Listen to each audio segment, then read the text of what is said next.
बिस्मिल्लाहिर्रहमानिर्रहीम। तामीर आसान में आपको खुशामदीद कहते हैं।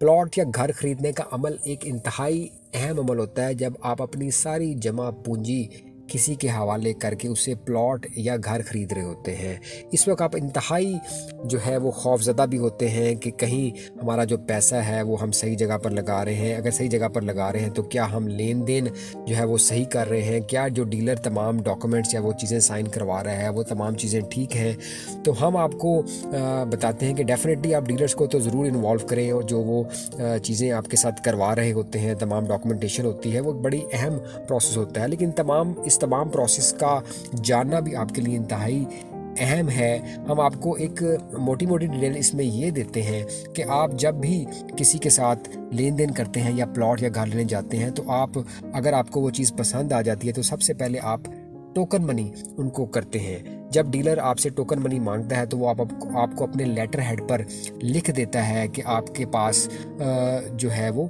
ये अब वो प्लॉट किसी को बेचने का मजाज नहीं है, और ये टोकन मनी जो है वो इतने दिन तक या इतनी तारीख तक वैलिड है, या आपको अगर आप इससे मुकरते हैं तो आपको ये टोकन मनी जो है वो डबल जो है वो अदा करनी पड़ेगी। या उसमें ये भी क्लॉज होती है कि अगर वो जिसने बेचना है वो आपको डबल वापस करेगा, और अगर आप मुकरते हैं तो आपके पैसे ये वाले ज़ब्त हो जाएंगे। तो इस तरीके से कुछ क्लॉजेस उसमें दर्ज होती हैं। तो टोकन मनी जो है वो डीलर के लेटर हेड पर तय पा जाती है कि अब ये प्लॉट की जो लेन देन है वो किसी से डीलर नहीं कर सकता। अगर वो करेगा तो आपको डबल वापस करने का मजाज होगा। और उस टोकन के ऊपर जो डेट लिखी होती है उन दिनों के अंदर अंदर, या 4 हफ्ते लिखे हैं, 2 हफ्ते लिखे हैं, 1 हफ्ता लिखा हुआ है, ज़्यादातर वो 1 से 1.5 हफ्ता होता है। तो उसके बाद दोबारा से वो आपको बताते हैं कि जी आपने अगर 50,000 या 30,000 या 10,000 एक टोकन मनी दे दी है, अब आप बयाना लेकर आएँ।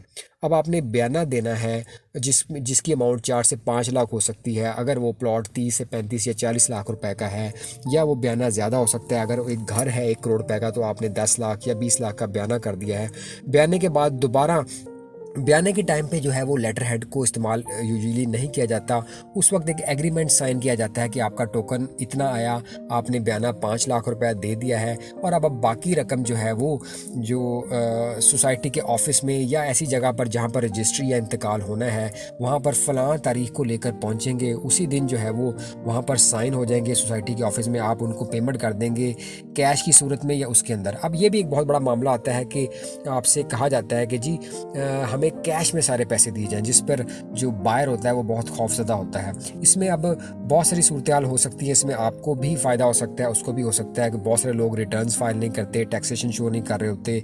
उस हवाले से आप देख सकते हैं, अगर आप वो पेमेंट आपके साथ कोई जाता है और आप वो कैश की सूरत में कर रहे हैं, तो उसमें एहतियात ये कर लें कि आप वो पेमेंट सोसाइटी के ऑफिस में करें, या उनको बैंक बुलवा लें, या जो भी मामला आप समझते हैं वो बेहतर हैं या सिक्योर्ड हैं, आप उनको करें। बेहतर ये होता है कि आप जो फाइनल पेमेंट है वो ऐसी जगह पर करें जहाँ पर साइन होने जा रहे हैं, जहाँ पर उस बंदा आपको साइन करके दे देगा, जहाँ पर पिक्चर्स खींची जा रही हैं सोसाइटी के ऑफिस में, या ऐसी रजिस्ट्री या इंतकाल की जगह पर जहाँ पर फ़र्द जो है वो साइन होनी है, और उस जगह पर आप फाइनल पेमेंट कर देंगे, और डीलर उसको आपसे फुल पेमेंट एग्रीमेंट पर भी साइन ले लेगा, और वो बंदा जो है वो आपको आपके नाम पर जो भी है वो प्लॉट या घर को ट्रांसफ़र कर देगा। और इस तरीके से बाकी जो डॉक्यूमेंट्स हैं पोस्ट परचेज़ के, वो डीलर आपके तय पा लेगा। तो हमने देखा कि इसमें टोकन मनी, बयाना, और फिर उसके बाद फुल पेमेंट एग्रीमेंट हुआ, और आपने वो चीज़ें उसके हवाले कर दी, और आपके नाम पे प्लॉट जो है अगले 15 से 20 दिन में, जो भी एक सोसाइटी का टाइमिंग है, वो